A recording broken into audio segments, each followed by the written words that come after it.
Vamos iniciar aqui o nosso trabalho de hoje, o livro Obras Póstumas. Nós vamos continuar desenvolvendo o nosso tema que trata da teoria da beleza, né? Um tema interessante, curioso pelo menos, que Kardec desenvolveu partindo de uma sugestão que ele recebeu, né? Conforme ele passa para nós aqui nesse nosso livro. Então, fazendo uma breve recapitulação, nós conversamos um pouquinho sobre as referências de beleza que nós temos hoje e que a humanidade sempre teve de um modo geral. A beleza exterior, a partir daquilo que nos envolve no ambiente onde nós vivemos, né? A beleza da arquitetura, a beleza da arte, a beleza da própria natureza. Falamos também sobre a beleza física, e é exatamente nesse ponto que Kardec chama a atenção, porque ele fez uma comparação da beleza nos padrões antigos, como por exemplo entre os gregos e os romanos, que era a melhor forma, né, porque devido às esculturas que eles faziam, nós temos ali algumas fisionomias que são apresentadas para nós, e nós podemos fazer uma comparação com os tempos atuais. Um pouco mais para frente, quando começaram a surgir as pinturas, né? E essa pintura começou então também a trazer para nós imagens, principalmente de grandes celebridades, né? Celebridades de impérios, de reinados, da mesma forma também celebridades de santos, por exemplo, né? Que a gente vê a iconografia, principalmente na Igreja Católica Ortodoxa, que trazem para nós essas referências. Então, de um modo geral, o que nós observamos nesses padrões de beleza é a alteração, a mudança no vestuário, da mesma forma que nós comentamos, né? Então, tudo isso foi sendo modificado. Hoje nós temos um padrão de beleza que para nós é satisfatório. No passado eles tinham outro. Então, na verdade, quando nós falamos com relação aos gostos, né, as preferências que cada período teve, isso é bastante subjetivo. Mas a comparação que nós podemos fazer com relação à fisionomia, é aí então que Kardec faz essas observações baseado nos estudos que ele realizou. Então ele começa dizendo para nós assim: o primeiro que atinge esse conjunto de figuras é a rudeza dos traços, a animalidade da expressão, a crueldade no olhar. Então aqui ele já começa a chamar atenção para a questão, para uma expressão exterior daquilo que o indivíduo traz em seu interior, né?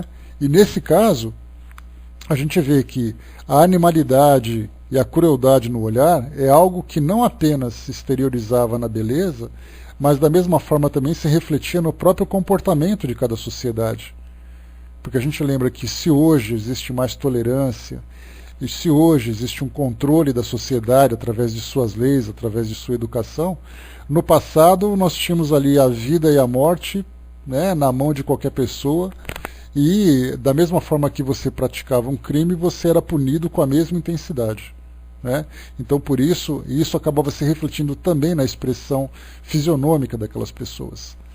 E ele continua: sentia-se um arrepio involuntário que se tem diante de si gente que o cortaria sem piedade em pedaços para dar de comer às suas moreias, assim como fazia Polion, rico apreciador de boas iguarias de Roma e familiar de Augusto.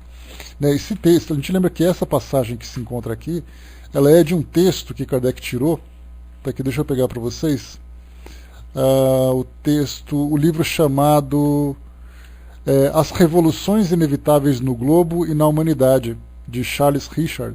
Então, a partir desse livro que Kardec faz esse comentário, tanto que ele diz um pouco mais acima, né? O autor se dedica a combater a opinião da degenerência física do homem, desde os tempos primitivos. Refuta vigorosamente a crença na existência de uma raça primitiva de gigantes e empenha-se em provar que, do ponto de vista da força física e do talhe, os homens de hoje valem como os antigos, se é que não os ultrapassaram. Passando a beleza das formas, ele se exprime assim, nas páginas 41 e seguintes. Então, o que nós estamos lendo aqui é um texto, né, que Kardec pegou para poder fazer os comentários depois. E continua aqui o texto do livro. O primeiro Brutus, Lúcius Június, aquele que mandou cortar a cabeça de seus filhos e assistiu com sangue frio ao suplício de ambos, assemelha-se a uma fera. Seu perfil sinistro toma da águia e do mocho o que esses dois carniceiros do ar têm de mais feroz. Vendo-o, não se pode duvidar de que não tenha merecido a vergonhosa honra que a história lhe confere. Se ele matou seus 2 filhos, teria certamente estrangulado sua mãe pelo mesmo motivo. O segundo Brutus, Marcus Június, que apunhalou César, seu pai adotivo, precisamente na hora em que este mais contava com seu reconhecimento e seu amor, lembra nos seus traços um tolo fanático. Ele não tem nem mesmo essa beleza sinistra que o artista descobre frequentemente nessa energia excessiva que leva ao crime. Cícero, o brilhante orador, o escritor espiritual e profundo, que deixou uma grande lembrança de sua passagem neste mundo, tem um rosto esmagado e comum que deveria torná-lo muito menos agradável de ver do que ouvir. Júlio César, o grande, o incomparável vencedor, o herói dos massacres que fez sua entrada no reino das sombras, com um cortejo de 2 milhões de almas que ele para lá havia enviado, era tão feio quanto seu predecessor, mas de um outro gênero. Seu rosto magro e ossudo, colocado sobre um pescoço comprido, enfeitado por um gogó saliente, o faz parecer mais um grande Gilles, né, que era um dos personagens da comédia francesa, forasteiro, do que um grande guerreiro. Galba, Vespasiano, Nerva, Caracalla, Alexandre Severo, Balbino não eram apenas feios, mas horrendos. É com grande dificuldade que, neste museu dos antigos tipos de nossa espécie, pode-se encontrar aqui e ali algumas figuras a saltar com um olhar simpático. A de Cipião, o africano, de Pompeu, de Cômodo, de Heliogábalo, de Antino, o pequeno de Adriano, são deste pequeno número. Sem serem belas no sentido moderno da palavra, estas figuras são, entretanto, regulares e de um aspecto agradável. Então, fazendo uma comparação aqui, bom dia pessoal que chegou, fazendo uma comparação aqui de algumas personalidades que, de um modo geral, demonstravam, né, aquela rudeza na expressão e uma pequena exceção que trazia ali algumas características mais suaves, mais agradáveis. E continua aqui o escritor. As mulheres não são melhor tratadas do que os homens, e dão lugar às mesmas observações. Lívia, filha de Augusto, tem o perfil pontudo de uma fuinha. Agripina dá medo de ver, e Messalina, como que para confundir Cabanes e Lavéter, parece uma gorda serviçal, mais amante da boa sopa do que de outra coisa. Os gregos, é preciso dizer, são geralmente menos mal talhados que os romanos. Os rostos de Temístocles e de Milcíades, entre outros, podem ser comparados aos mais belos tipos modernos. Mas Alcibíades, esse ancestral tão longínquo de nossos Richelieu e Lauzun, cujas proezas galantes enchem por si só a crônica de Atenas, como Mensalina, tem bem pouco do físico que corresponde ao seu cargo. Ao ver seus traços solenes e sua testa refletida, poder-se-ia tomá-lo muito mais por um jurisconsulto agarrado a um texto da lei que pelo audacioso cômico que se fazia exilar em Esparta unicamente para atrair esse pobre rei Ágis e vangloriar-se de ter sido o amante de uma rainha.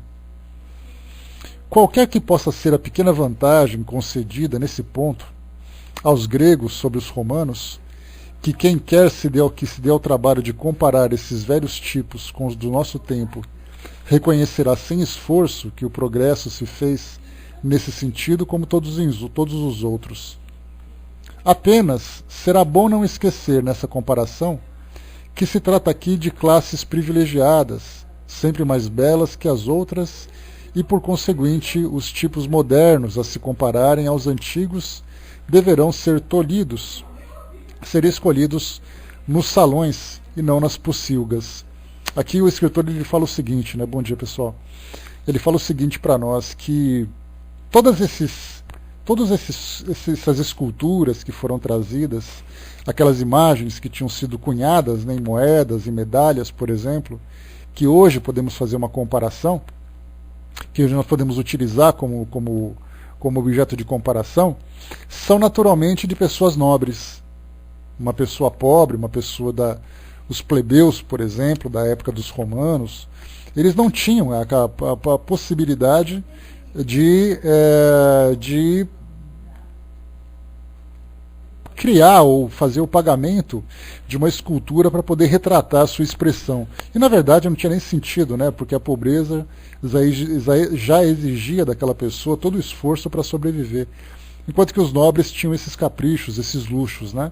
Então, ele dizia que se fosse fazer uma comparação dessas personalidades do passado com os da atualidade, para a época em que esse texto foi escrito, em que esse livro foi escrito, que era ali um contemporâneo de Kardec no século XIX, era importante pegar uma pessoa que era importante para Roma naquela época, para uma pessoa que era importante para a França na época atual. Ou seja, buscar então nos salões, na aristocracia, nos castelos, e não simplesmente pegar uma pessoa da rua. Porque ele fala exatamente isso, né? Porque a pobreza, nesse caso, ela é bastante cruel, ela maltrata bastante as pessoas.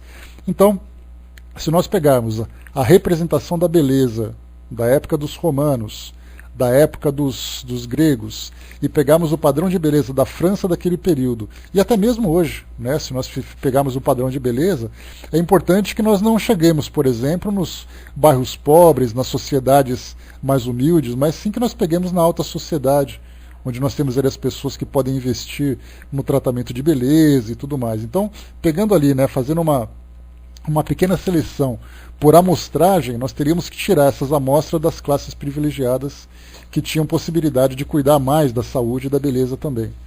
E aqui ele coloca para nós também, né, pois a pobreza, em todos os tempos e sob todos os aspectos, nunca é bela. Ela é precisamente assim para nos envergonhar e nos forçar um dia a nos libertarmos dela. Não quero, pois, dizer, muito longe disso, que a fealdade desapareceu inteiramente de nossas frontes e que a marca divina se encontra, enfim, sob todas as máscaras que velam uma alma. Longe de mim uma afirmação que poderia tão facilmente ser contestada por todo mundo. Minha pretensão limita-se somente a constatar que, num período de 2000 anos, tão pouca coisa para a humanidade que tem tanto para viver, a fisionomia da espécie melhorou de uma maneira já sensível. Creio, além disso, que as mais belas figuras antigas são inferiores àquelas que podemos cotidianamente admirar nas nossas reuniões públicas, em nossas festas e até no trânsito das ruas. Se eu não temesse ferir certas modéstias e também excitar certos ciúmes, 100 exemplos conhecidos de todos no mundo contemporâneo confirmam a evidência do fato.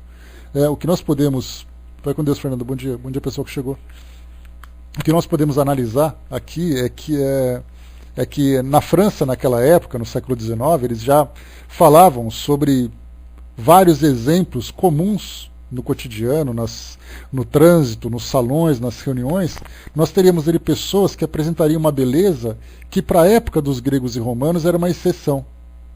E já naquele período contemporâneo já era quase que uma regra. E é o que nós vemos hoje, né? A gente vê que na nossa sociedade, tirando aqueles tratamentos artificiais que são feitos em termos de beleza, né, como cirurgias plásticas e outras técnicas, como a maquiagem e tudo mais, nós vemos até hoje, né, que a beleza do ser humano, nos nossos padrões atuais, elas se tornaram realmente mais sensíveis se comparado com o passado.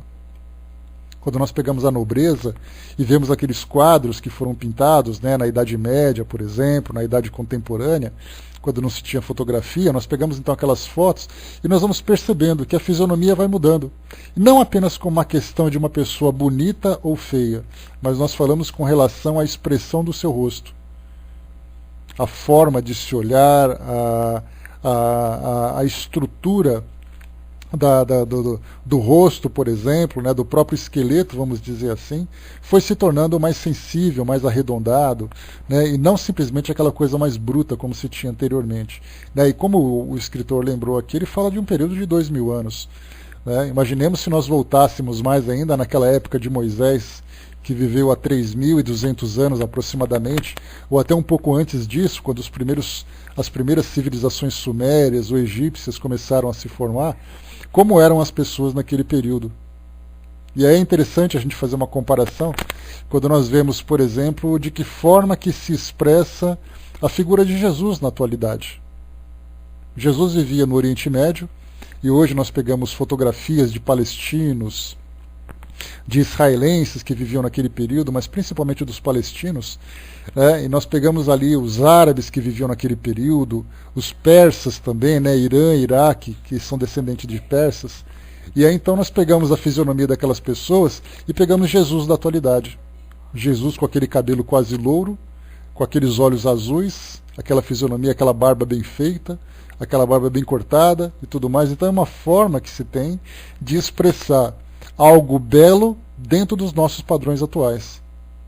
Já quando nós pegamos, por exemplo, a iconografia do catolicismo ortodoxo, que tem ali na parte onde era a Turquia, Constantinopla daquele período, onde era muito comum a pintura de quadros com aquelas características, a gente vê um Jesus completamente diferente do Jesus ocidental.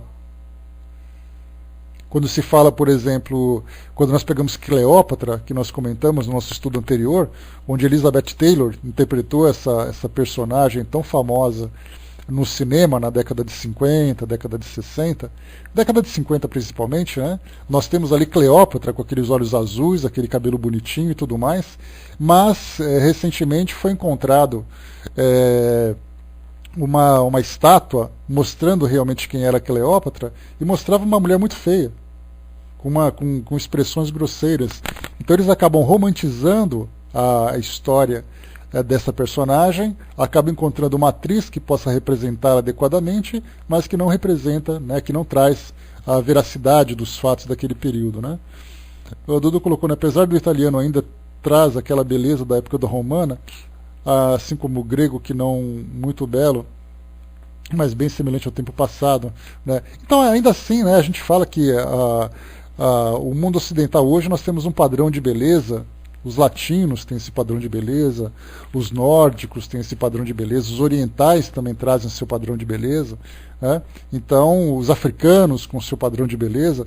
Mas assim, a gente não fala o que a gente acha bonito ou acha feio, mas o que o autor chama atenção aqui é exatamente a grosseria da expressão, né? E não simplesmente assim a beleza estética, mas assim aquela, como ele fala assim, sobre a rudeza do olhar, aquele rosto mais ossudo e tudo mais. Né? Se nós voltarmos no tempo, quando nós pegarmos, por exemplo, os fósseis que foram encontrados dos homens primitivos, homens que viveram há 100 mil anos, 200 mil anos, há 1 milhão de anos e tudo mais, né, hominídeos que viveram naquela época, a gente lembra que o homem, dentro da constituição orgânica atual, ele existe há mais ou menos 100 mil a 200 mil anos, segundo as pesquisas que foram feitas. Então, o homem do passado, nós, nessa nossa Constituição, começamos a existir a partir daquele período de 200 mil anos. Antes disso, 500 mil anos, 1 milhão de anos, nós tínhamos os hominídeos. E aí, pelos próprios crânios que foram encontrados, nós vemos aqueles queixos enormes, aquelas sobrancelhas assim bem pronunciadas, né? Aquele crânio grande, aquela coisa bem grosseira. E aí começaram a voltar, não necessariamente gigantes, Dudu, mas pessoas que eram pequenas, mas que tinham crânios com esse formato. E a gente percebe que o crânio foi começando a ficar diferente. Basta a gente pegar qualquer fotografia que procura na internet sobre os antepassados do homem, né, o homem de Neandertal, Homo sapiens e tudo mais, existe aquela foto clássica em que vários esqueletos, né, ou vários crânios são colocados um ao lado do outro para fazer uma comparação. E a gente vê aquele início grosseiro para começar então a se tornar cada vez mais sutil. Então a ossada se transformou, a expressão no olhar também se transformou. Né? Então essa evolução vai acompanhando. Claro que demora um período significativo para que isso aconteça, não acontece em um século, 2 séculos, mas aqui o autor faz uma comparação de aproximadamente 2000 anos, quando o Império Romano estava ali no seu auge. Né? A gente lembra que Jesus, quando nasceu, Roma era o grande império daquele momento, que já havia até mesmo, né, ultrapassado, conquistado os gregos naquele período. Então nós tínhamos, os gregos viveram ali no período de 500 a 1000 anos antes de Cristo. Né? E depois vieram os romanos, que tiveram ali um período de governo bem grande, e aí então de lá para cá que ele faz essa comparação. Né? Deixa eu ver aqui. A mutação segue a evolução. Sim, a mutação é uma evolução, né? Quando você pensa em melhoria. Darwin já falava sobre isso, quando ele falava sobre a evolução das espécies, que era o livro que ele tinha escrito baseado nas suas análises. E ele falava que toda mutação era nada mais do que uma adaptação. E essa adaptação mostra claramente isso, né? Cada indivíduo se adaptando ao ambiente. Tanto que Darwin já falava sobre isso. Ele dizia assim que a questão dos animais mais fortes ou mais fracos era assim uma análise muito superficial. E nós não estávamos analisando adequadamente essa questão. Então ele dizia que um animal mais forte era o animal mais adaptado. Então eu sempre brinco com os meus alunos quando eu dou aula de biologia. Eu sempre pergunto assim, quem que é mais forte, o pinguim ou o elefante? Aí de imediato eles falam, o elefante. Então pega o elefante, coloca no Polo Sul e vê quanto tempo ele demora para morrer. E o pinguim é a mesma coisa. Então, na verdade, nós temos a força física, mas quando se fala em termos de adaptação de cada espécie, a força de cada espécie está exatamente na adaptação ao ambiente. E nesse caso nós podemos colocar que um dos animais mais fortes que existem na natureza em termos de adaptação é a barata, que tem um ancestral pré-histórico, viveu aquele período da extinção dos dinossauros, é capaz, segundo pesquisa, de sobreviver a um ataque nuclear, e existe animal mais forte do que esse. Então a gente lembra sempre isso, que mutação, se é uma mutação que acontece de uma forma desorganizada, o animal naturalmente vai morrer. Como acontece, por exemplo, no caso do câncer. O câncer nada mais é do que uma mutação genética nas células, né, que acaba provocando essa doença. Mas quando existe uma mutação em que o animal se adapta cada vez mais àquele ambiente, às suas necessidades, isso certamente denota uma evolução. E foi isso que Darwin viu quando ele esteve aqui em Galápagos, né, ali no litoral do Equador. A gente lembra, né, que ele fez uma viagem pelo mundo no navio Beagle, naquele período, e aí então ele passou pelo Rio de Janeiro, inclusive na própria ali no Rio de Janeiro e na Floresta da Tijuca tem uma placa dizendo que Darwin esteve ali. Então ele fez todo o percurso passando pelo litoral brasileiro, passando pelo litoral do Uruguai, lá embaixo da Argentina, passou pelo Estreito de Magalhães, depois subiu o litoral chileno e chegou lá em cima na Ilha de Galápagos. Chegando lá em cima ele começou a perceber alguns lagartos que nadavam, ou alguns pássaros que tinham atas curtas. E isso começou a chamar a atenção. Ele falou, mas como assim um lagarto nadando? Como assim tartarugas com pescoços tão compridos? E isso trouxe para ele a ideia de que, na verdade, aqueles animais foram sofrendo mutações para se adaptarem àquela condição. Por viverem numa ilha, longe de tudo e de todos, onde eles tinham que se adaptar àquela condição. A girafa, o pescoço mais comprido, para que pudesse se alimentar dos galhos mais altos e tudo mais. Então o ser humano também sofreu essas adaptações.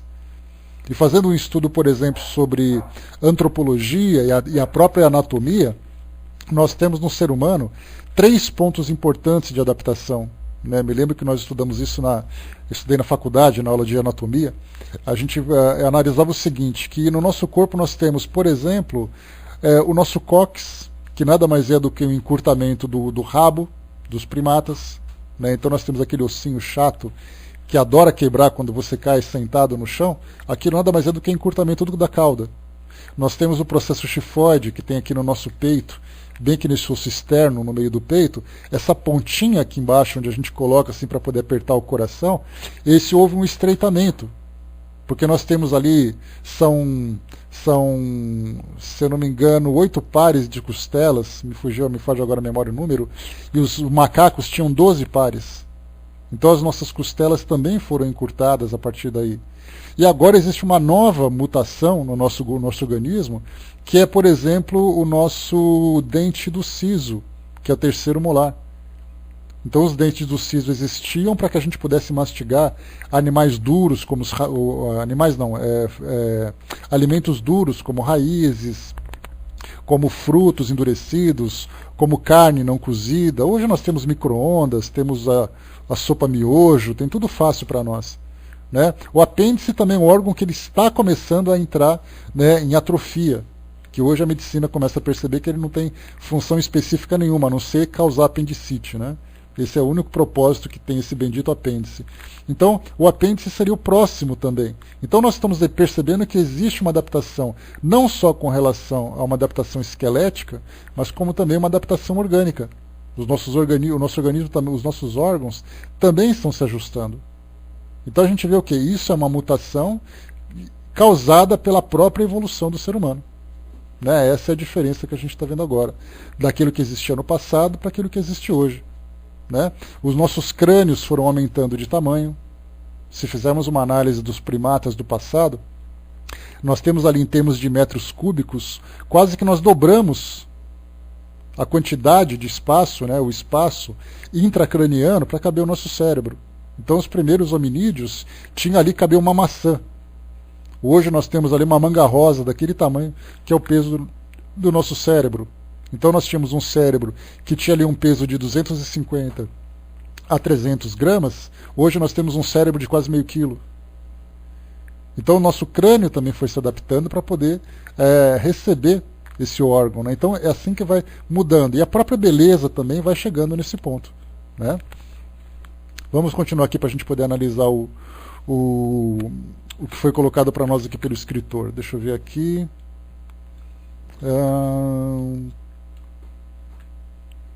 Tá.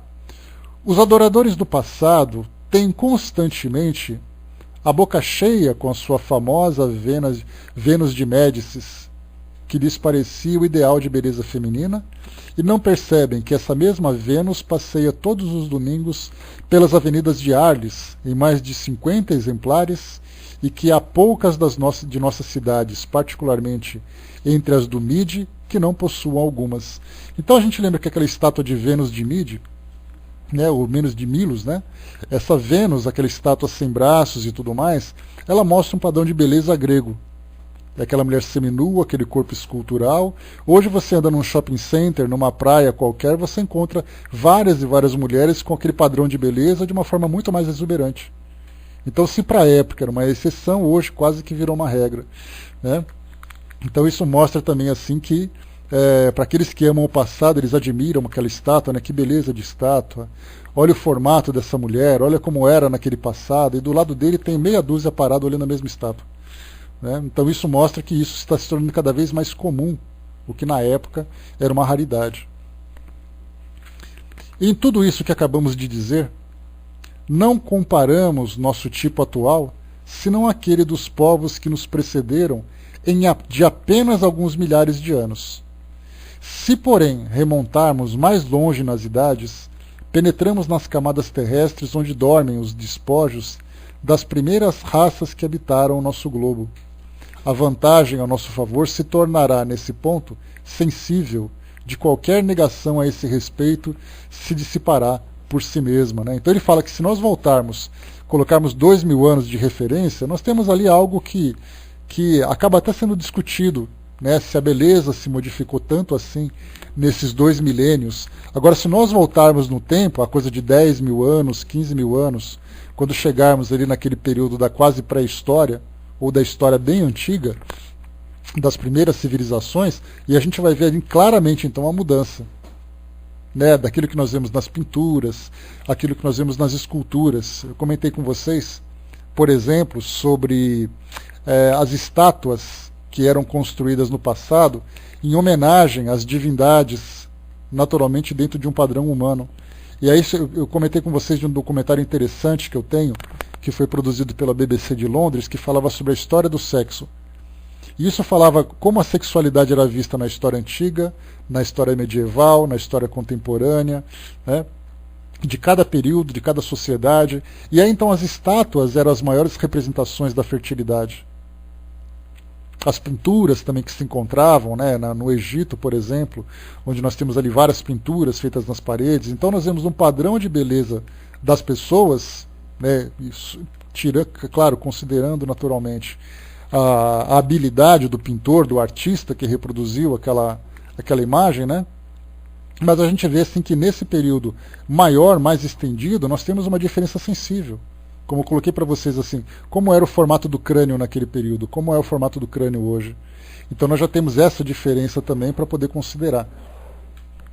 E continua para nós. Bom dia, pessoal. Sob esta influência teológica que detivera Copérnico, Tycho Brahe, que perseguiu Galião, e que nesses últimos tempos obscureceu por um instante o gênio do próprio Cuvier, a ciência hesitava em sondar os mistérios das épocas antediluvianas. Essa época antediluviana é aquele período estimado de 6.000 anos, né, quando aconteceu o dilúvio, dentro dos padrões bíblicos, né? E, aliás, esse estudo é curioso, né, quando a gente fala do dilúvio, que é algo que aconteceu, um fenômeno de proporções globais, e alguns estudos já mostram, inclusive, né, que isso aconteceu especificamente ali no Oriente Médio, onde houve ali uma ruptura de algum tipo de barreira e tudo mais. E hoje nós temos esses canais científicos de documentários que estão trazendo novas teorias sobre essa época, né? Mas ele falava em sondar o período antediluviano. Então ele diz assim: a narrativa bíblica, admitida ao pé da letra, no seu sentido mais estreito, parecia ter dito a última palavra de nossa origem e dos séculos que nos separaram delas. Estou falando sobre a origem da humanidade segundo a visão bíblica, né? 6.000 anos de Adão e Eva, aquela coisa toda. Mas a verdade impiedosa nos seus acréscimos acabou por romper a casaca de ferro na qual se queria aprisioná-la para sempre, e para pôr a nu formas até então ocultas, que eram exatamente aquelas formas pré-diluvianas, né? O homem que vivia antes do dilúvio, na companhia dos mastodontes, dos ursos das cavernas e outros grandes mamíferos, hoje desaparecidos, o homem fóssil, numa palavra, tanto tempo negado, foi encontrado afinal e sua existência colocada fora de dúvida. Os trabalhos recentes dos geólogos, particularmente os de Bucher, de Perthes, de Philippe de Liel, permitem-nos agora apreciar os caracteres físicos desse venerável avô do gênero humano. Isso, interessante, é porque ele coloca para nós aqui uma referência dos fósseis que foram encontrados no século XIX. E nós lembramos que a partir do século XX nós tivemos descobertas significativas, né, juntando ali fases do desenvolvimento da humanidade que não era conhecido até então. Então ele coloca, por exemplo, o homem de Neandertal, ele foi descoberto, se não me engano, na década de 20 ou década de 30. O esqueleto de Lucy, na África, foi descoberto na década de 80 ou década de 90, algo do gênero, né? Então nós temos ali vários fósseis que foram encontrados montando um quebra-cabeça. Inclusive recentemente foi encontrado um fóssil que trouxe características humanas assim de quase 5 milhões de anos, de humanoides desse período. Então quando ele fala dos geólogos, isso porque não tinha ainda os arqueólogos daquele período, né? Então encontraram esses caracteres, esses fósseis, e começaram a analisar, né, o formato da cabeça, o formato do crânio, como era a mandíbula, como era o próprio corpo, né, de montar um esqueleto completo para ver qual era a altura, qual eram as proporções dos membros, né, o braço mais comprido do que o tradicional, pelo fato dele ainda não estar ainda completamente adaptado na condição de bípede, mas vivendo ainda na condição de um quadrúpede quase, né, se apoiando nas mãos também. Então nós vimos ali, fomos montando fases da humanidade, montando essas estruturas. Então, para nós hoje do século XXI, fica muito mais fácil analisarmos esses ancestrais nossos, né, esses avós do gênero humano, como foi colocado para nós aqui. Então, vemos claramente como eram os esqueletos antigos e como são os esqueletos atuais. Ora, aqui, pessoal, lembrando que eu estou lendo um trecho aqui do livro Obras Póstumas, Kardec publicou, utilizou nesse artigo uma publicação de um escritor chamado Charles Richard, que falava sobre a evolução do globo e a evolução da humanidade também. Então o que eu estou lendo aqui foi o que foi escrito por esse escritor que Kardec publicou aqui. E continua. Ora, apesar dos contos imaginados pelos poetas sobre a beleza original, apesar do respeito que lhe é devido, como ao antigo chefe da nossa raça, a ciência é obrigada a constatar que ele era de uma fealdade prodigiosa. Isso porque quando a gente pega, por exemplo, um quadro pintado na Idade Média, onde tinha uma grande influência da igreja, de Adão e Eva, nós vemos Adão com aquele porte atlético e Eva, aquela mulher escultural. Agora, quando a gente começa a fazer uma análise arqueológica, a gente lembra que se a Bíblia faz uma previsão ou uma estimativa de que o mundo foi criado há mais ou menos 8.000 anos, né, 6.000 anos antes de Cristo, e aqui então 8.000 anos com o nosso período atual, né, depois de Cristo. Então, se em 8.000 anos o homem já era daquele período, a arqueologia mostra alguma coisa completamente diferente. Então, saindo desse romance, desse aspecto romântico, desse aspecto poético, e entrando na realidade científica, a gente vê que naquele período, como foi colocado pelo escritor aqui, os homens daquele período eram de uma fealdade prodigiosa, né? Aconteceu uma feiura daquelas, né? E continua. Seu ângulo facial não ultrapassava 70 graus. Ou seja, se o nosso rosto hoje ele tem um formato reto, de quase 90 graus com o solo, naquele período era 70 graus. Então era aquela testa afundada, aquele espaço intracraniano menor, aquele queixo mais pronunciado, então fazia um ângulo de quase 70 graus.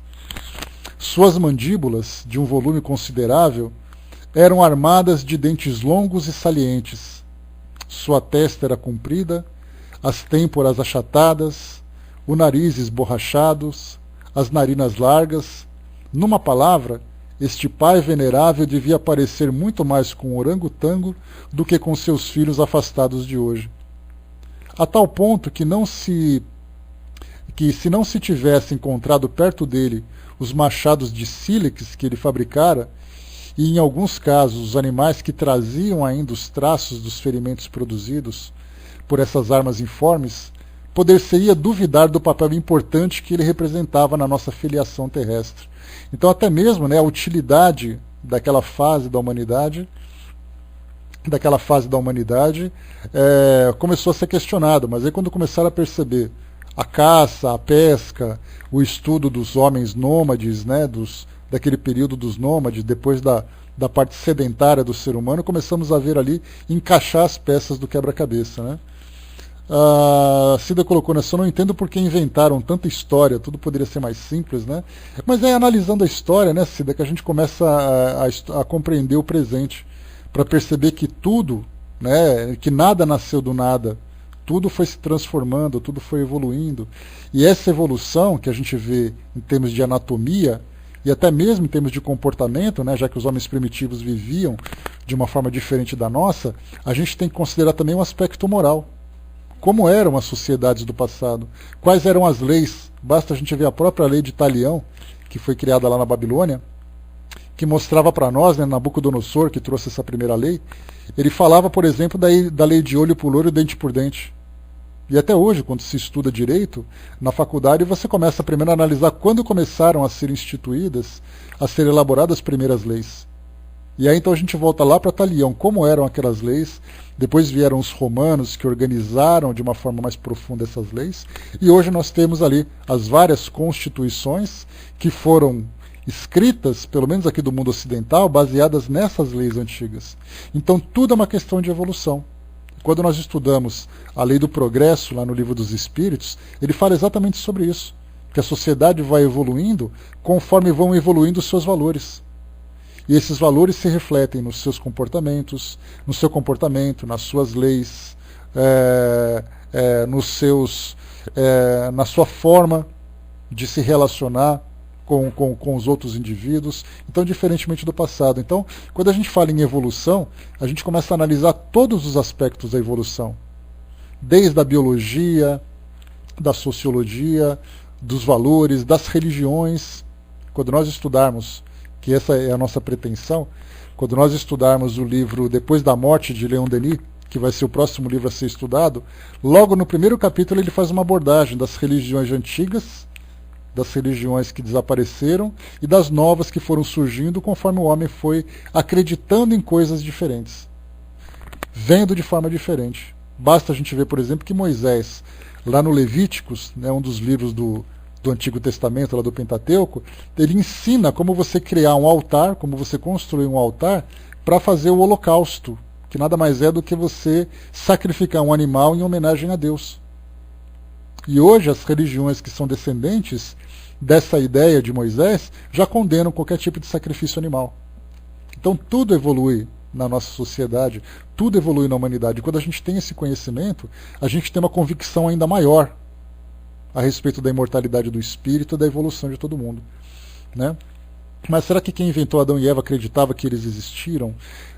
Foi uma história contada, né? Porque a gente lembra, quando se estuda mitologia, eu tenho um livro interessante que fala sobre mitologias e conta a história porque mitologia nada mais é do que uma interpretação que você faz sobre a origem da humanidade, né?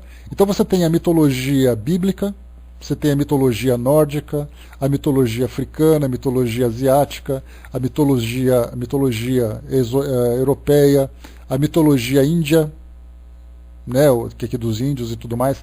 E cada um traz ali uma forma de ver como os seres humanos surgiram. Então, nesse caso de Adão e Eva, como qualquer necessidade que o ser humano tem de compreender a sua origem, compreender a origem dos deuses, compreender a origem do universo, cada um criou uma história. Então, na verdade, os hebreus, naquele período, criaram também a sua mitologia para poder compreender a origem do mundo. E Adão e Eva são as personagens que representam a origem dessa sociedade, né? Então, se eles acreditavam, provavelmente sim, dentro da forma como eles interpretavam essas origens. E essa história foi sendo passada de geração a geração, até que foi escrita e se tornou um livro sagrado.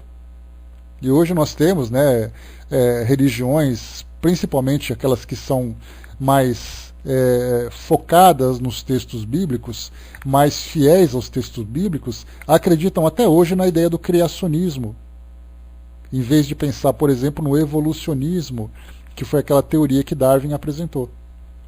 Então nós temos hoje várias teorias que falam sobre essa origem. Darwin fala do evolucionismo, a Bíblia fala do criacionismo, outros trazem outros mitos, e assim a sociedade vai evoluindo. Então essa evolução intelectual e essa evolução até mesmo espiritual vai fazendo com que o homem tenha uma compreensão diferente sobre a sua própria origem. A doutrina espírita traz para nós as informações de como as coisas seguiram a partir de um determinado ponto. Já que os espíritos, quando foram perguntados, né, quando um espírito nasce, quando os espíritos surgiram, eles falam claramente, nós não sabemos, isso aí se encontra dentro dos mistérios de Deus. Né? Pois é, tá vendo? Só a coitadinha da sua mãe. Você vai traumatizar sua mãe ainda? Passou a vida toda acreditando nisso. Chega nessa idade da vida, você vai falar que não existe? Judiação também, você foi bastante cruel, né? Então é igual falar para uma criança que Papai Noel não existe, que Coelhinho da Páscoa também não existe, coisa e tal. Então cada um vai acreditando, né, nessas ideias, né? Mas você acredita, mas interessante assim, que as pessoas acreditam, mas elas não raciocinam em cima disso. Então quando você fala assim, você acredita nisso? Acredito. Aí se você puder falar assim, vamos sentar e vamos analisar.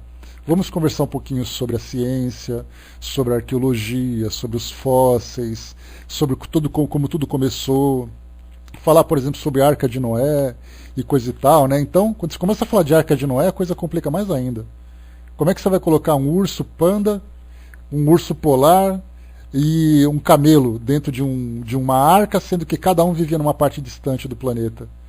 Se falar sobre Adão e Eva e começar a falar sobre isso de uma forma séria, você começa a dar um nó, mas as pessoas não querem, elas simplesmente querem acreditar, né? Essa é a parte mais problemática da coisa. Então, assim, analisando de uma forma cuidadosa, Quando se estuda antropologia, a gente começa a analisar um pouquinho sobre a origem do homem, sobre a origem da sua cultura, sobre o desenvolvimento do seu intelecto. E isso é uma parte interessante, né? Para quem gosta desse tema, tem uma compreensão assim, bem ampliada a respeito da origem de tudo. Né? Deixa eu ver aqui. Tá, vamos em frente. Tá.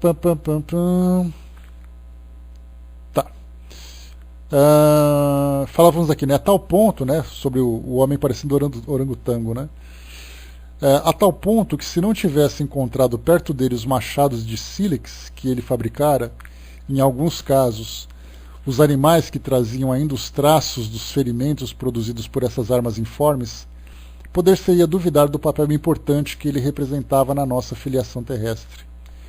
Ele sabia fabricar não somente machados de sílex, mas também clavas e pontas de dardos, da mesma matéria. A galanteria antediluviana chegava até mesmo a confeccionar braceletes e colares com pedrinhas arredondadas que enfeitavam, nesses tempos recuados, o braço e o pescoço do sexo encantador, que se tornou muito mais exigente depois, assim como cada um pôde constatar. Pois é, né? Desde aquela época, né, o sexo feminino, as mulheres daquela época começavam a usar colar de pedrinhas, né? Desde aquela época eram mimadas, né? Então, se antes elas se contentavam com um pedacinho de pedra amarrada com cordão, hoje tem que ser diamante com fio de ouro, né? Então até a vaidade feminina evoluiu também, né? Então a gente tem que trabalhar mais para sustentar a vaidade das mulheres, para conquistar as mulheres com presentes hoje. E naquela época o cara tinha que dar um machado para ela com uma pedra polida, um colar de pedrinha, uma roupa de couro de urso bem lavada, né? Pois é, depois, isso porque não tinha cartão de crédito naquela época, né, Miriam? As mulheres foram evoluindo e, consequentemente, a vaidade também. E vamos lá, deixa eu ver mais aqui. Tá. Não sei o que a esse respeito pensarão as elegantes dos nossos dias, cujas espáduas cintilam de diamantes.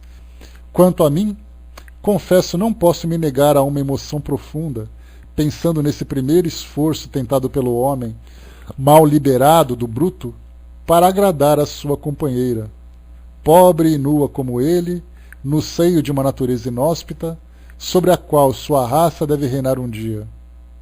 Ó nossos longínquos ancestrais! Se já amavam sobre suas faces rudimentares, como poderíamos duvidar de sua paternidade diante desse sinal divino de nossa espécie?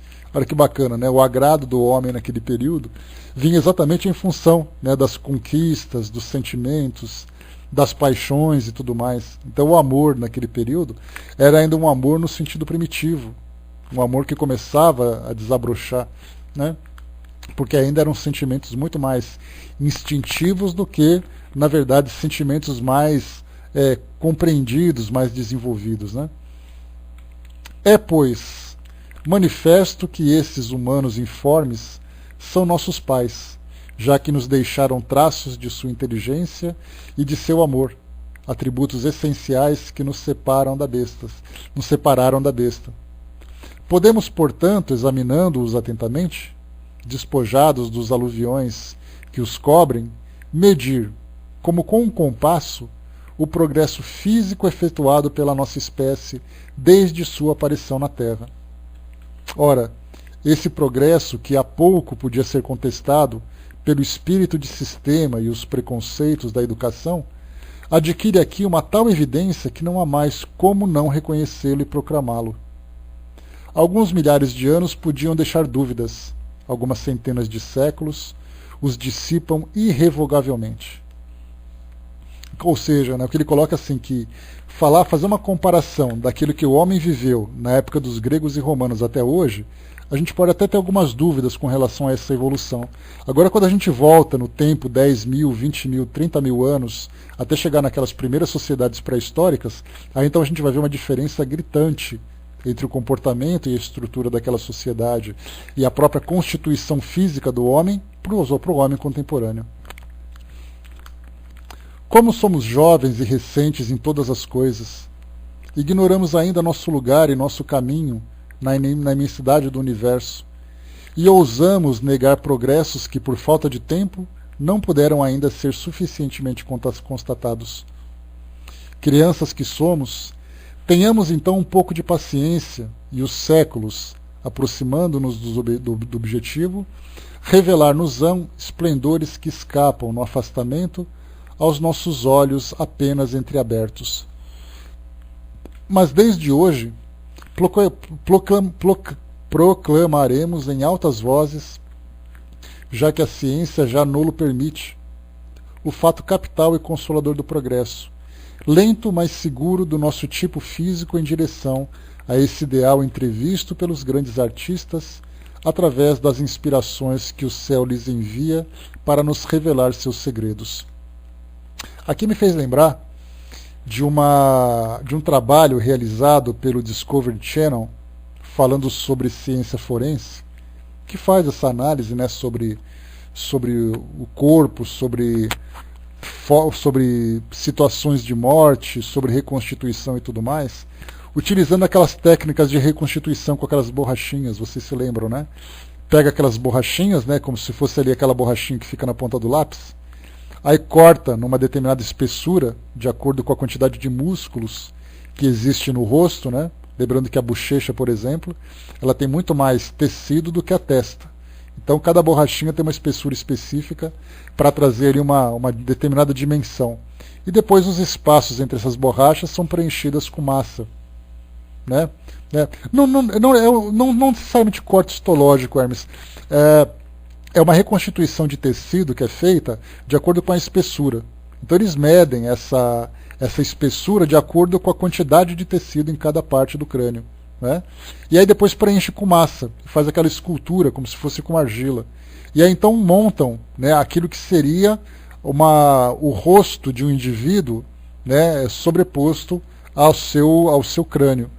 E aí mostra, a gente vê assim, algumas fotos do Museu Natural, por exemplo, em Nova York, tem ali uma montagem de um cenário da pré-história, em que mostra um homem, claro, naturalmente um manequim, mas construído dentro dos padrões daquele período.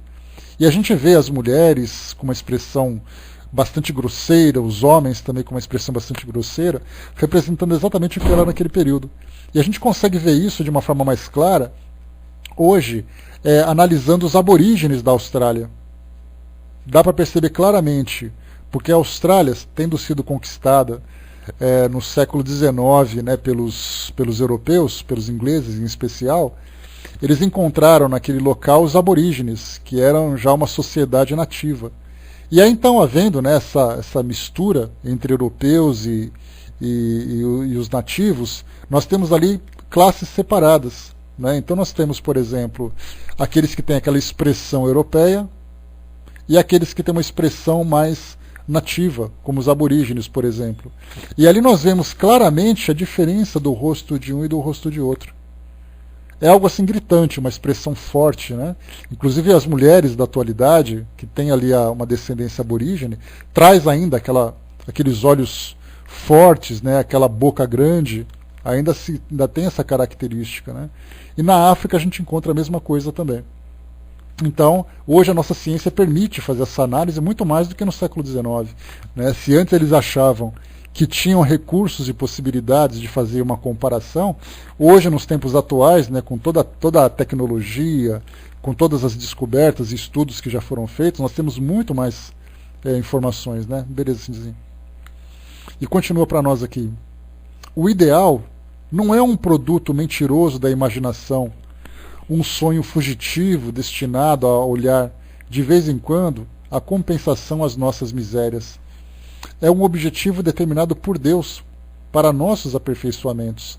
Meta infinita, porque apenas o infinito, em todos os casos, pode satisfazer nosso espírito e oferecer-lhe uma carreira digna dele. Então, tudo isso que nós lemos agora, como eu falei para vocês, foi... Deixa eu pegar aqui rapidamente. Foi aqui um texto do livro... Está aqui, ó. Logo no comecinho, Kardec coloca o livro aqui, ó. Só para recapitular rapidamente, essa questão da teoria da beleza, que à primeira vista parece estranha ao objeto dos nossos estudos, ou seja, estudar dentro da doutrina espírita, a teoria da beleza é algo que parece não ter muito sentido. Entretanto, diz Kardec, a ele se prende de uma maneira direta o que toca o futuro da própria humanidade. Ela nos foi sugerida, assim como sua solução, pela seguinte passagem de um livro muito interessante e bem instrutivo, intitulado As Revoluções Inevitáveis do Globo e no Globo e na Humanidade, de Charles Richard. E aí então Kardec pegou todo esse texto que a gente leu para trazer como referência. E agora ele mesmo faz os seus comentários. Ele diz assim, deixa eu pegar aqui onde eu parei, está aqui. Agora é Kardec, né? Dessas observações judiciosas, resulta que a forma dos corpos modificou-se num sentido determinado, e segundo uma lei, à medida que o ser mortal desenvolveu-se, que a forma exterior está em relação constante com o instinto e os apetites do ser moral, que quanto mais seus instintos se aproximam da animalidade, mais a forma, igualmente, dele se aproxima. Enfim, que à medida que os instintos materiais se depuram e dão lugar aos sentimentos morais, o envoltório exterior, que não está mais destinado à satisfação de necessidades grosseiras, reveste formas cada vez menos pesadas, mais delicadas, em harmonia com a elevação e a delicadeza dos pensamentos. A perfeição da forma é, assim, a consequência da perfeição do espírito, donde pode-se concluir que o ideal da forma deve ser a que revestem os espíritos no estado de pureza, a que revestem os poetas e os verdadeiros artistas, porque penetram pelo pensamento nos mundos superiores. Aquilo que Kardec fala, já é uma análise interessante, é que quanto mais o homem se sensibiliza em termos de evolução espiritual, mais isso se reflete no seu organismo. Então, quando ele traz uma referência para nós dos espíritos puros, né, aliás, esse é um relato interessante que nós temos nas obras psicografadas, quando os espíritos relatam contato com outras entidades mais elevadas, eles falam sobre uma característica fisionômica, naturalmente por aquilo que se expressa no seu perispírito, uma característica fisionômica muito delicada, que não existe nada de grosseiro. A gente não vê mais falando sobre músculos, sobre pessoas maiores, pessoas que demonstram aquela sensualidade exagerada, mas fala em delicadeza. A palavra é exatamente isso, as duas palavras, sensibilidade e delicadeza. É assim que o espírito, alcançando essa elevação espiritual, reflete no seu organismo. E o seu organismo, naturalmente, como sendo fruto daquilo que ele traz como valores, como transformação interior, acaba demonstrando também essa fragilidade, essa delicadeza. Aqui ele lembra, né, dos artistas, dos poetas e tudo mais, mostrando aquela fragilidade física. Mas quando a gente fala fragilidade física, a gente pensa que no mundo físico, por ser muito hostil, muito agressivo, quanto mais forte o seu organismo, maior resistência você tem. Só que o indivíduo que se encontra mais espiritualizado, ele apresenta dessa forma então uma delicadeza maior. Porque ele não tem a necessidade de viver em função daquilo que o mundo oferece para ele. Ele apenas vive sobrevivendo do necessário, sem a necessidade de enfrentar o nosso mundo. Quando a gente fala da pré-história, e a gente lembra que naquele período o homem, para sobreviver, era uma luta a cada dia, né? Quando a gente fala assim, eu estou matando um leão a cada dia. Naquele período era um leão a cada dia mesmo, porque se ele não matasse, ele morria. Então era tudo, tinha que ter força física para poder se locomover.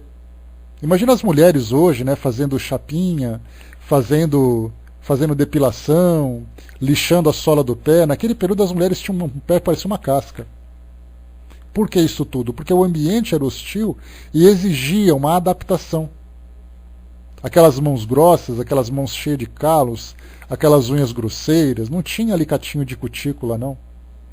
Não tinha nada disso, era aquelas unhas mesmo assim que parecia ali mais uma casca de tartaruga do que unha. Né? E os homens a mesma coisa. Hoje nós temos aqueles aparelhos corretivos, né, ortodônticos, que deixa tudo estético, tudo redondinho, clareamento de dente. Naquela época as mulheres tinham dentes que pareciam unhas, unha de dedão ainda por cima. E por que isso tudo? Porque o período exigia isso. Hoje, conforme a nossa tecnologia vai se modificando, conforme a gente vai utilizando a inteligência e as máquinas, né, e a tecnologia de um modo geral, para poder facilitar a nossa vida, o homem naturalmente se espiritualizando, ele vai se tornando cada vez mais frágil perante a agressividade do mundo, né, porém se tornando mais elevado espiritualmente, né? Armando colocou, né, basta olhar para certas tribos da África que ainda trazem essas características, né? Os aborígenes na África, nós temos os africanos dos dois sexos também. Aqui na própria América nós encontramos também algumas tribos primitivas que trazem essas características. E é interessante que nós temos algumas descrições ou algumas gravuras que são produzidas falando sobre seres alienígenas. E aí mostram, né, que é quase que um padrão no nosso planeta. Várias partes do mundo, quando eles falam sobre seres de outros planetas, de pessoas que avistaram ou que tiveram contatos espirituais, eles fazem desenhos de seres com corpos extremamente frágeis. E isso seria para nós, naturalmente, uma sugestão do que viria a ser ou do que vai ser a sociedade no futuro, quando o homem não tiver mais necessidade de usar a força física para poder satisfazer as suas necessidades, já que são necessidades agora muito mais espirituais do que físicas, do que orgânicas, e aí então os corpos vão se adaptando também. Aqueles indivíduos com um crânio maior, exatamente porque o intelecto é muito mais desenvolvido, com bocas pequenas, porque não precisam com essa mastigação que nós temos hoje, braços e pernas frágeis, porque não precisam utilizar força física para nada. Então essa seria uma sugestão do que seria no futuro o ser humano. E claro, aquele padrão de beleza, né, quando a gente tiver com aquele olho grandão, igual aparece nos desenhos, né, aquele olho grande, aquela boca pequena, aquela cabeçorra, aquele corpo estranho, a gente vai se achar lindo. E vai dizer assim, lembra lá no século XXI, quando a gente tinha cabelo, barba, bigode, tinha que fazer depilação e coisa e tal? Olha como nós somos lindos agora, e aquele cabeção, assim, e tudo mais, né? Então, Deus sabe o que vai acontecer, né? Vai saber, né, Dudu? Então, estamos nos modificando, vamos ver o que vai virar a sociedade. Agora é interessante que, quando começou a se falar sobre esse período de transição planetária, que nós estamos entrando no mundo de regeneração. Muitos de nós nos perguntamos, mas o que é exatamente o mundo de regeneração? Qual será o benefício que nós teremos vivendo num mundo como esse? Nós podemos começar, por exemplo, né, Cruzes, pode aguardar, Iranzinha, vai chegar a sua vez, pode deixar.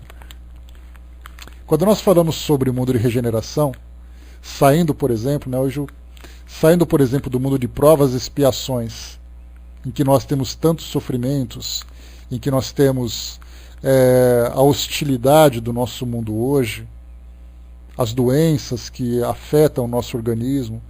Uma das previsões, uma das transformações materiais, mas muito mais do que moral, Hermes, né? Não é uma questão do bem e do mal. A gente fala assim, o que o mundo físico vai oferecer para nós em termos de transformação? As previsões que os espíritos fazem, segundo aquilo a experiência que eles já viveram, é que, por exemplo, muitas das doenças que afetam nosso organismo são doenças que serão primeiro curadas, doenças que serão extintas, né, doenças que serão erradicadas pelo fato do nosso organismo criar uma resistência pela sua evolução. Nós teremos uma mudança nas nossas dietas, o prolongamento da nossa existência. Nós não teremos mais uma vida, por exemplo, com expectativa de vida de 70, 80 anos, mas será uma vida mais prolongada pelo fato do nosso organismo se tornar mais saudável. Então essas são as previsões do que virá para esse mundo de regeneração. Porque um corpo como o nosso, um corpo frágil como o nosso, claro que dos mundos primitivos eram muito mais frágeis ainda, né?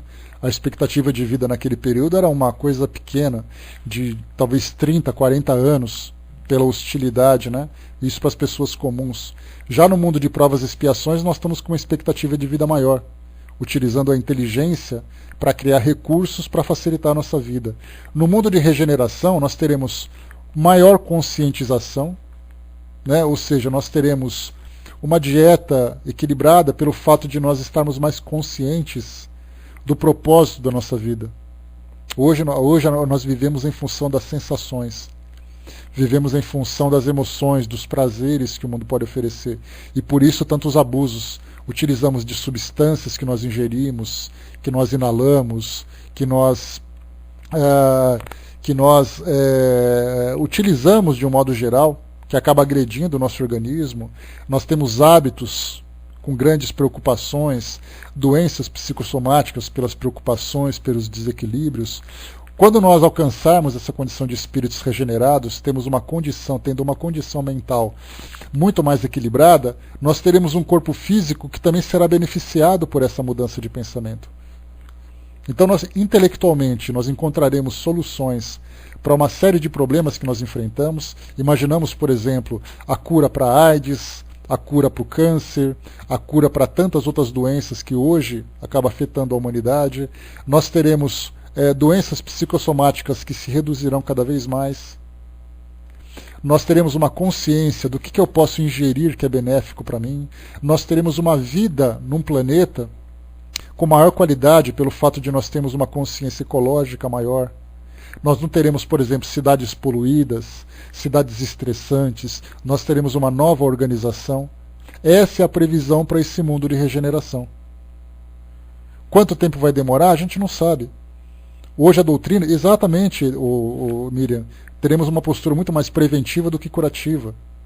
E essa conscientização se dará exatamente pela evolução do espírito. Hoje nós temos a doutrina se aproximando, por exemplo, da ecologia.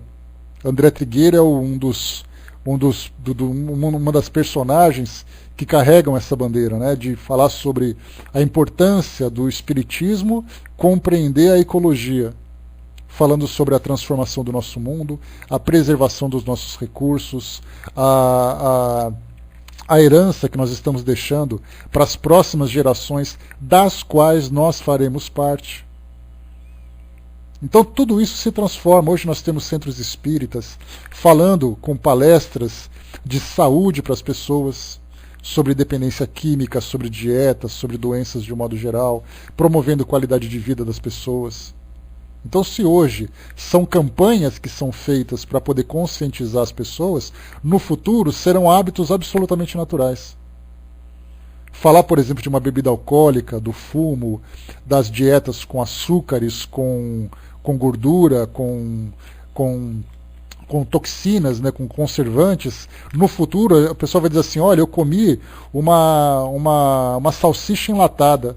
Todo mundo vai olhar para trás e falar, não acredito que você está comendo isso, você é louco? Hoje a gente come isso com naturalidade. Você vai a um McDonald's, você vai a uma lanchonete qualquer, fazem filas para comer aqueles condimentos todos. Os bares lotados de pessoas se embriagando, sobrecarregando os seus fígados, né, por causa do álcool, que acaba provocando lesões depois que muitas vezes não voltam. Doenças que são provocadas por causa de mau hábito alimentar e tudo mais. No futuro nós teremos tão conscientes que a nossa forma de viver vai ser muito mais seletiva. E isso vai prolongar nossas vidas. Tudo, o fato de você andar na rua, fraterna, e você inalar a fumaça dos veículos, nós teremos veículos diferentes, fontes de energias diferentes. Tudo vai se transformar. Quanto tempo isso vai demorar? Olhem pela janela e façam as contas, para saber quanto tempo isso vai demorar. Quanto tempo a gente acha que vai ter mais conscientização com lixo, com reciclagem, com poluição, com dietas e tudo mais? Talvez umas 3 ou 4 gerações, quem sabe? O Hermes colocou, né, muito do que se aprende aqui será usado em existências posteriores, assim como tudo que nós usamos hoje foi utilizado no passado, né? E esse é o grande processo de evolução, né? Eu estou otimista, Hermes, eu vou colocar assim, 3, 4 gerações. Imaginemos assim, que hoje uma pessoa ela faz um planejamento familiar de ter filhos assim a partir dos 28, 30 anos de idade. Vamos colocar 30 anos de idade. Então, 30 anos de idade o indivíduo tem filhos, aos 30 anos ele vai ter netos, aos 30 anos ele vai ter bisneto. Então a gente pode colocar assim, de 90 a 120 anos, vai 120 anos para passar 4 gerações, mais um século. Então no final, no início do século 22, talvez exista uma previsão de que a gente tenha um mundo muito diferente do que tem agora. E isso por causa da evolução dos indivíduos. Pelas encarnações, pela conscientização, pela transformação dos seus valores, pela importância que ele dá para a própria vida. Talvez isso, né? Então eu estou fazendo. Daqui a 100 anos a gente volta a conversar, tá? Quando a gente chegar naquele período, você fala assim, lembra que a gente conversou lá no começo do século XXI e tal? Cida colocou, né? Parece que esse cuidado com a saúde já está começando, exatamente, Cida. Então, começando a gente está. A pergunta é, quanto tempo isso vai demorar para se tornar um hábito? Para se tornar um padrão para todos nós, né? O Francis lembrou, né, um palestrante do CELD, né, o Mário Lanra, sempre diz que teremos um encontro marcado com a garrafa de plástico que jogamos fora, né? E isso porque, né, ele foi muito generoso em falar só da garrafa de plástico, né? Mas certamente no futuro nós teremos algo muito mais dramático, né? Vai com Deus, Elcio, valeu. Deixa eu ver mais o que tem pra gente ver, pessoal. Só um instantinho. Tá, vamos parar por aqui por enquanto, já que Kardec começou a fazer essa sua análise. E no nosso próximo encontro, na semana que vem, a gente volta olá, gostoso. A gente volta a falar desses comentários de Kardec, né? Então, vamos analisar, quando se fala em transição planetária, quando se fala sobre mundo de regeneração, o que nós esperamos exatamente para esse mundo?